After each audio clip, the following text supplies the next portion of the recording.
Well, hello and welcome back, my friends. My name is Stephanie Safarian, and you're listening to episode 388 of Sustainable Minimalist. What on earth is this show? It is a show about intentional and eco-friendly minimalist living. On today's show, we're outlining the rules of the 30-day minimalism challenge, and I'm giving you my 6 best tips for making your challenge successful. Now, I have a not so subtle goal today, and my goal is to get you on board with joining me. Yes, me, I'm going to be doing it as well this August with the 30-day minimalism challenge. I want you to do it with me. Now, you've likely heard the number. The number in question is 300,000. The average American home reportedly has over 300,000 possessions. And by the way, that number does not come from an empirical research study, but it is floating out there in so many places on the World Wide Web. But if we're going to take it at face value, the average American home has over 300,000 possessions. Surprise to no one, these possessions create stress, anxiety, financial issues, family tension. I could go on and on. A recent survey of homeowners found that 44% of us experience what the survey called mess stress at least every week. Now, for those of you who have been practicing minimalism for a long time, you already know that minimalism can improve our wellness because when we own fewer items, we tend to worry less about clutter. We also struggle less with decision fatigue. So I believe, and one of the reasons I started this show is that the majority of us would be well served to declutter more and simplify more. Especially if you're listening and you've found that the clutter in your home has become problematic. All that said, lots of us need a bit of a push, don't we? Enter the 30-day minimalism challenge. Now, full disclosure, I did not come up with the 30-day minimalism challenge. It was created by the minimalists, and I'll link to them in the show notes. But if you're serious about cutting back on clutter and you're just not sure where to start, I suggest you start with me and the challenge that's starting on August 1st. The challenge is a great way to tackle the clutter once and for all, and for only 30 days. You can do anything for 30 days. That's the beauty of it. So let's talk about what the challenge is. Then I'll give you my 6 tips. But before we do all that, I should just say that I believe that August 1st is the perfect day to start this challenge. I tend to like to declutter with the change in seasons or life events. So for me, August is the end of the summer. We're going back into the school year. We have certainly in my home collected an awful lot of stuff that doesn't need to be here this summer with my children home. And so August is the perfect month to clear out what's left over from the previous season and get ready for fall. Now, the minimalism challenge is quite simple. The aim is to get rid of the same amount of things as the number of that day of the month. So on August 1st, you find one thing to remove from your home. On August 12th, you're finding 12 things. On August 25th, 25 things. There's a pattern here, and you all are so smart. I'm sure you've caught on. But at the end of the challenge, for a 30-day month, you would be, if you get it to the end of the month, you will have let go of 465 items. August is a 31-day month, so if you get all the way to August 31st, you will get rid of 496 items. That's a good chunk that you're taking out of your clutter problem. Now, the minimalism game, it is intensive. But as with all things that are intensive, it can really pay off. Now, according to the Minimalist website, they suggest you find a friend or a coworker who's willing to play along with you. And the way you play is you see who gets further in the month first. Like most people aren't going to get to 31 days. So if you're playing with somebody and you get to day 26, but your coworker or your friend only gets to day 24, you win. Okay, it's a game. And I like gamifying things. I really do. I gamify everything in my life. We gamify brushing our teeth. We make dinner cleanup a game. I mean, when we make things a game, we take the drudgery out of it. And so that's the number one reason why I am so enticed by this challenge. It is an easy challenge at first, right? Anybody can purge one item on day 1. Anybody can purge 4 items on day 4. But the challenge grows considerably harder by week 2 when you are forced, according to the game's rules, to declutter more than a dozen items every single day from day 12 on. Now, all that said, I do have 6 tips for you. Now, let me say, I've never played this game before, so I'm really excited to try it. My tips are for you, but they're also for me as I seek to accomplish this challenge. My first tip, of course, is to either commit or don't. Don't waffle either way. So either be 100% fully in or 100% out. When we're half in and half out, we're really just out, aren't we? So make the decision to either be in or be out by the end of this episode. Okay. Now, if you're sort of in, I want you to tip 1, find a friend. Find someone to keep you accountable. It's like exercising. You want to start an exercise routine? You are way more likely to get yourself to the gym if you have a friend who's going to meet you there, who's going to keep you accountable. Camaraderie is so powerful. And in this regard, at least, social media can be our best friend. So my goal, as I mentioned at the outset, is for many of us, maybe even all of us, to do this challenge together. And so I'm going to start a thread in our closed Facebook group. If you're on Facebook, join us. Take pictures of what you are decluttering each and every day. Help keep all of us motivated. I will personally be also posting photos of the items I declutter on my Instagram stories. And if you tag me in your stories or your posts of what you're getting rid of, I'll add them to my stories.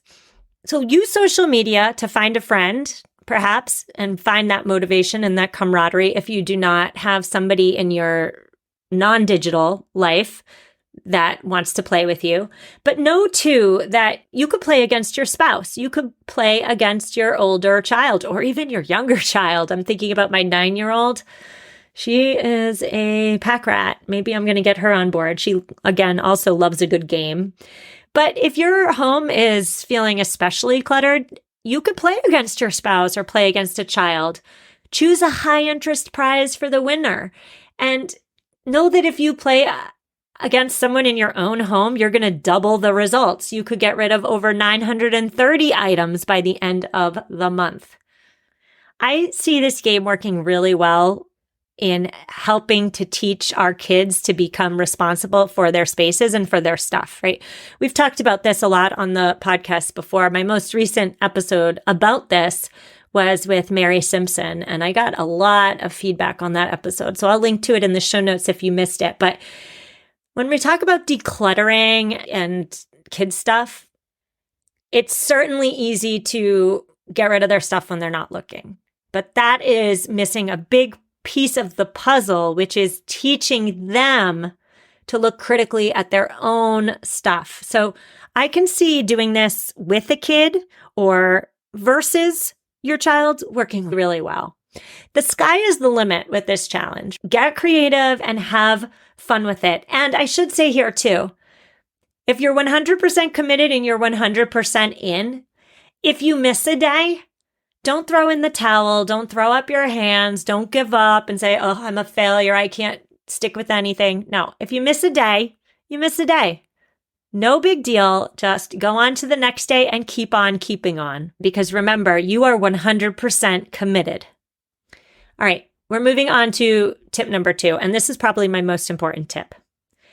Get your setup right. So on day 0, when we're still in July, like we are right now, if you're listening at release date, Get your setup right. Take 5 minutes and get it right. One of the most stressful parts of decluttering, I hear it from all of you. I felt it myself. One of the most stressful parts of decluttering is figuring out what to do with the stuff you're letting go of. Do yourself. Now, it's not for anybody else. It's for you. Do yourself a big fat favor and do not create a doom pile. A doom pile is that big pile of stuff you want to let go of, but you don't know what to do with. So you throw it in a corner in the basement and forget about it. Don't create a doom pile. Don't throw all the stuff you're decluttering into a box to deal with later at the end of the month. Deal with it as you declutter. I can't stress this enough. Post the items that you're letting go of on your Buy Nothing group each and every day. You found a vase, let's say, in this hidden cabinet way in the back that you forgot you had and you know you no longer need it. Post it in your Buy Nothing group that moment. If you're selling something, if you find something that's valuable and you think, you can recoup some of your investment in it, list it wherever you're selling it immediately. Make sure you have a box for donatable items in an easy to access place. Have a bag ready for clothes that you're donating. Get your system in order so that, and by the way, let me go back to clothes for a second. I don't want you to donate a shirt every single day, right? But when the time comes for you to tackle your closet or your spouse's closet or your children's closets, make sure you have a space to collect all these fiber items so that you can donate them all in one fell swoop. Getting your setup right means you know that, this vase can go to this nonprofit, or this shirt can go to this neighbor who, loves getting my children's hand-me-downs, or this ratty-tatty towel can go to this textile recycling program. So you're organizing the stuff by where you're donating it as you're decluttering it. This is probably the most important tip I can give you. And I so hope you listen to me, because I know from experience that the doom pile really darn sucks, for lack of a better word. We want to avoid creating that doom pile at all costs. Tip number 3, super important, is to stop shopping. Stop shopping for the month of August. This challenge, the 30-day minimalist challenge, works really darn well with something that I advocate for. I go into this a lot more in my book, I should say. So if you're interested, check it out. But the 30-day minimalism challenge flourishes when you pair it with a no-spend month. Because what's the point in doing this challenge and decluttering this 400 some odd items if you're just bringing more stuff into your home at the same time? What's the point? So let's get into a month-long shopping ban really quickly. It's also known as a no-spend month. It provides an incremental opportunity for you to, first of all, be the gatekeeper of your home, but also to assess your spending habits.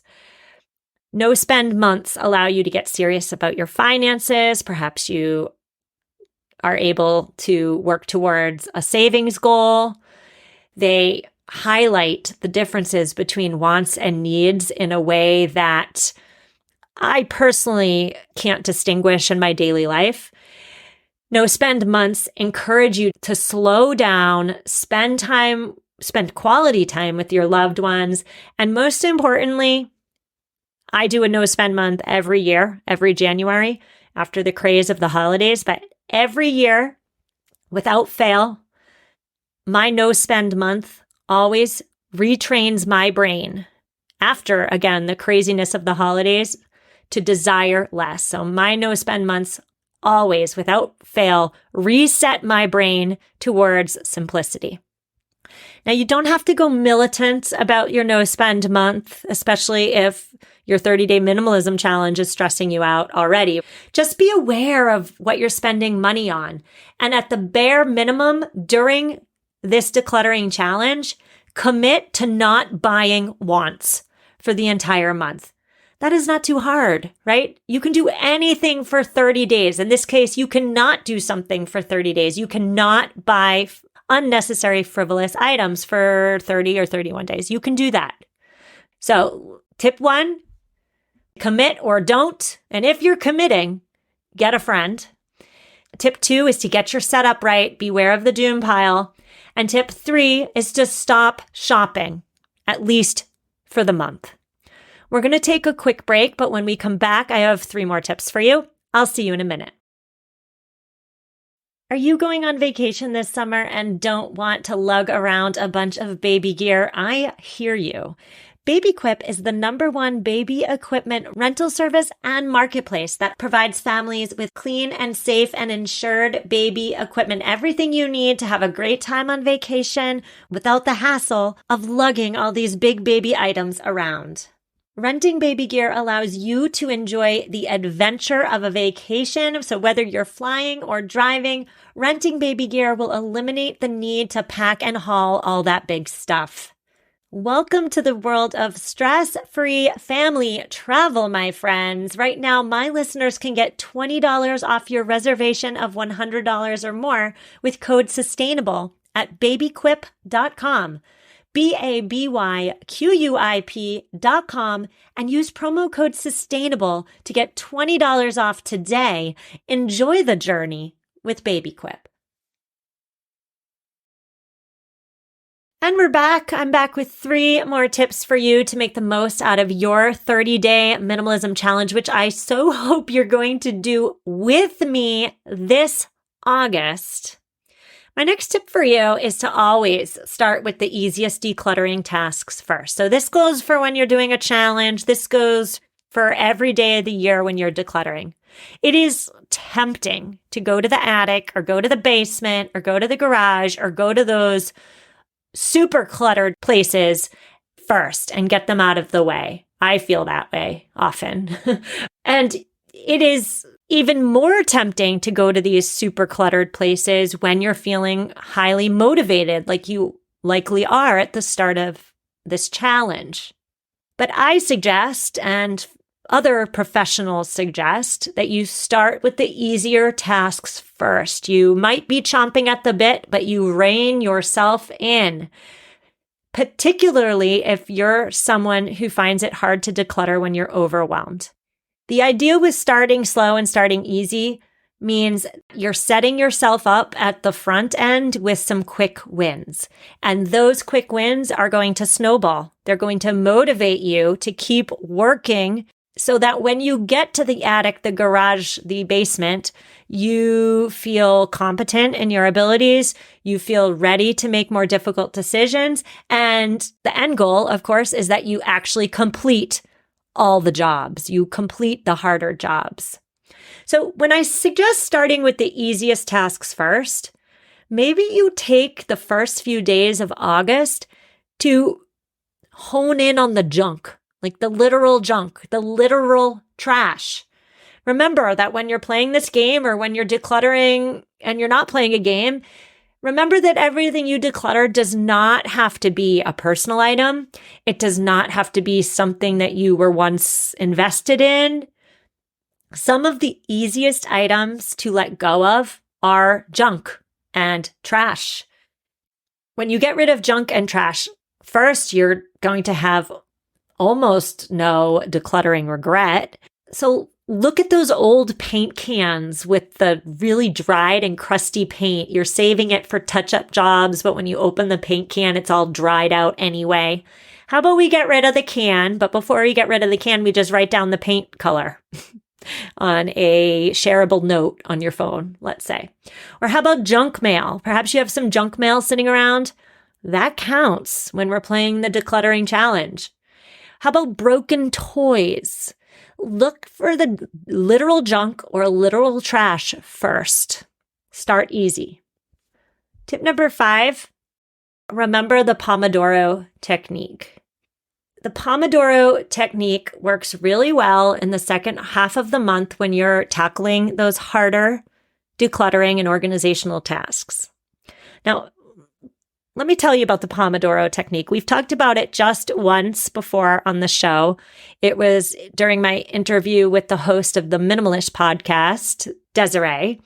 But the Pomodoro Technique, it was developed in the late 1980s by a college student who just really struggled with getting his homework and his assignments done. And so he found a kitchen timer that was shaped like a tomato. Pomodoro, by the way, in Italian means tomato.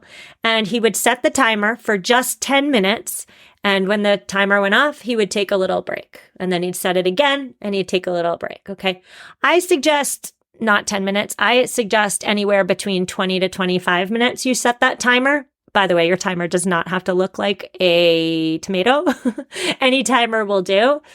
But working in 20 or 25-minute chunks is an amazing technique for people who get derailed by little distractions, for people who are often overly optimistic when it comes to how much they can get done, and also for people who consistently work past the point of optimal productivity. That's me. So I have no problem staying on task, but there comes a point when I've been on task for so long that I'm not doing my best work. The Pomodoro Technique works for me to ensure that I take breaks so that when I go back to my work, whatever my work is, decluttering, podcast stuff, whatever the work is, I'm 100% all in. So when you're on those harder tasks, you're feeling overwhelmed, just set your timer for 20 minutes, maybe 25 minutes. When it goes off, step away, take a break. And then if you feel ready to go back, reset the timer. And when the timer goes off, step away, take a break. Now, if you're really following the Pomodoro Technique, every 4 tomatoes means a longer break. So what do I mean by that? If you set your timer 4 times, so 4 tomatoes with little breaks in between those timer sets, after you've done it 4 times, you are ready for a long break. So maybe an hour break, maybe a 2-hour break. And then if you feel you're ready to go back to the task at hand, you start again. You set the timer. When it goes off, take a 5-minute break. Set the timer. When it goes off, take another 5-minute break, et cetera, et cetera. So definitely use this when you're decluttering, but also know that you can use the Pomodoro Technique for any task in your life. I personally use this technique in podcast work all the time. I especially use it when responding to emails. I set my timer for 20 minutes. I answer as many emails as I can. And when it goes off, I'm done until the next day. It works really well for me. That's, by the way, if you've emailed me and I haven't responded yet, it's because I only answer emails for 20 minutes a day. But I will get to your email, I promise. So keep the Pomodoro Technique in mind. I've linked to it in the show notes if you want more detailed information. But I'll be honest, I think I gave pretty detailed information here. But check the show notes if you need more clarification. All right. And finally, my final tip for you to make your August minimalism challenge 100% successful, that is to not forget about the overlooked spaces in your home. Most of us tend to focus our efforts, our decluttering and organizational efforts on our high impact spaces, on the places that we use the most, the kitchen, the living room, the bedrooms. And there's nothing wrong with that. That's really smart. It makes the most sense to zero in on the spaces that you're in the most, doesn't it? But for many of us, as the month gets into its second half, we're going to find ourselves struggling to find areas to declutter, likely, especially if you've been at this whole minimalism thing for a while.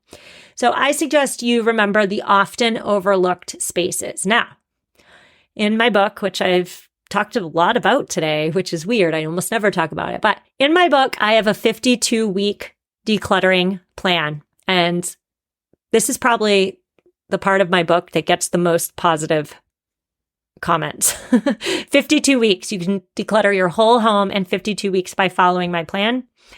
But that said, you don't have to have my book to do this. So some of the weekly tasks in that 52-week plan include your first aid supplies and your medicines. What's expired? Don't forget about that when you're doing the challenge. How about your child's nightstand? Ooh, my daughter's nightstand is a hot mess. How about under your bed? How about under the bed in the guest bedroom? How about your silverware drawer? How about your miscellaneous kitchen serving trays and platters? How about your craft supplies? Guys, my craft supply area, holy moly, I could probably find 490 items in the craft area alone. How about the outdoor toys and miscellany? How about the stuff in your car console? What about the exercise equipment that you never use? I could go on and on. My goal here is just to give you some examples of those often overlooked spaces so that during the second half of the month, when you're thinking to yourself, okay, Stephanie, what am I supposed to declutter now? Think about those places that don't immediately pop into your mind. All right, so let's recap my 6 tips for you. Number 1, either commit or don't. But either way, don't waffle. Either you're in or you're out. And if you're in, you're fully in. And if you're in, find a friend. Tip number 2, get your setup right. Avoid the doom pile at all costs. Number 3, stop that shopping. Don't bring more stuff in as you're trying to get stuff out. That is just not smart. It's not a good use of your time. Number 4, start with the easiest decluttering tasks first. Perhaps you hone in on the junk. Number 5, remember the Pomodoro Technique for the harder jobs. And number 6, when you think you're done, you're not done. Don't forget about those often overlooked spaces. Phew. All right. So I hope you're in. I hope you're going to do this with me. We're going to have fun. There's a post in our closed Facebook group, Sustainable Minimalist. If you're in, say you're in, make it known.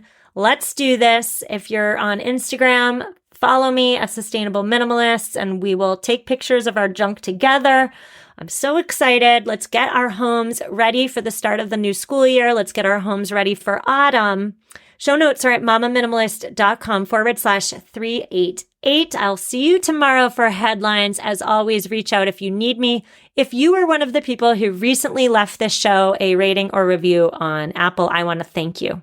Thank you so much for doing something to support this show. I see you. I appreciate you. Good karma is coming your way. See you tomorrow for headlines, and take care.